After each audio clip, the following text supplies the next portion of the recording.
Hi there, welcome back to the CISSP Twister of the Day, and my name is Manoj Sharma, and I keep preparing people for CISSP exam. That's my passion. I am a passion player, and that is how I am there with you today.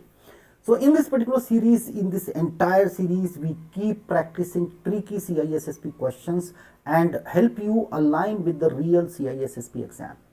So today, the twister I have brought in from the objective number 4.3, that means network security, which talks about secure communication channel according to the design. And today we are going to focus again on firewall rules, right? So this is going to be very interesting, right? Here is the question on your screen. Feel free to take a minute to answer this particular question. Don't get bugged up with all these numbers here. It's fairly simple question. It's basically testing out your approach on this entire thing. So feel free to pause this particular video. I will go and explain you in the next 10 seconds.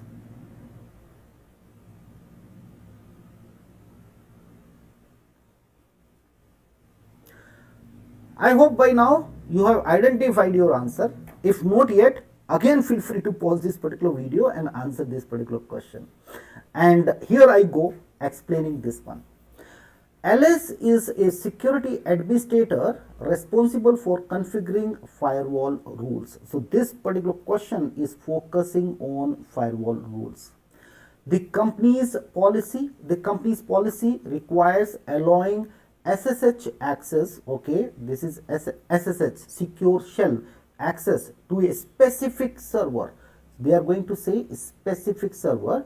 IP is 192.168.1.10 from the internal network, and their internal network is 192.168.2.0/24. That means anybody from this entire internal network segment can have access to the particular server through SSH on port number 22. Now let's say this is something which you want to do. Which firewall rule should LS configure to enforce this policy? Typically, in CISSP exam, we don't go on the firewall level. There are so many other firewalls as well. But rules creation is one of the most important concept. So you should understand how the particular rules are kind of created, right? And what is their impact. Let's pick up, we will pick it up from the bottom, right? Let's pick up the option number D. It says source any. That means anybody, even your internal or external user, anybody can have access to your, that can be the source. And destination means any. That means anybody to any system. Do you feel it is something anywhere nearby to the answer? Not at all. It is a kind of wide open door, right? This rule is a wide open door. Considering, never follow such kind of approach. Be very specific while making these particular rules. I don't think we need to think about this particular thing further. I think this is here we can negate this, or we can eliminate this particular option. The option number C says source any, okay, again it is from any source. That means not only limited from your internal server, even from the external perspective also, or maybe from any other segment also, somebody can take access to this particular server. Again, this is wide open rule. Destination 192.168.2.0/24, that means the entire subnet of 2.0 can be accessed. But this is good, right? Destination is, that is, no, that's again is not right. Destination should be the name of the server, the IP of the server. It should not be the entire subnet. No, that's not something good. Again, this rule is kind of going to be a security, you can say, blunder if you go and configure this particular rule. Because in this particular rule, source is any, and they can take destination to 192.168.2.0. That means any person from any different segment can have access to this entire segment, which is not right, which is not the requirement, right? Question is asking from a specific segment to a particular server. So I don't think this rule is good. So we need to eliminate this particular option as well.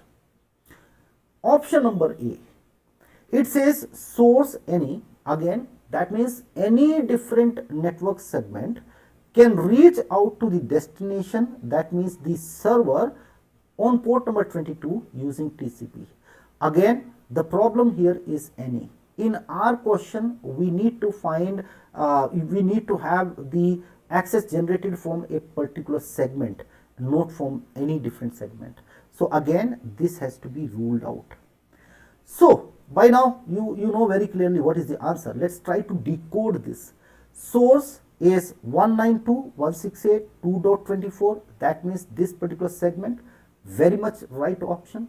Then destination, you know, any, that means anybody from here can take any different segment, which actually is not required as per the rule. If you want to go with the best option, you should have defined the destination as 192.168.1.10. But unfortunately, that is what happens in the CISSP exam. You have to find the best rule out of the given one, even though this may not be the perfect one, right? So that is where the destination is any. The perfect answer would have been 192.168.1.10. But if it is not there, still we feel that this is still okay, right? Destination, they can reach out to any other server as well. And then port number 22 and TCP, right? So I think out of the given choices, I believe that the option number B is the best answer. I hope you like the entire explanation. If so, go ahead and subscribe to this particular channel. Do consider visiting www.cybernous.com. If you are seriously preparing for CISSP, it is the best place to get your CISSP nailed down in the first attempt and within 100 days. That's my promise to you, right? With that said, thank you very much, and I will see you in the next video.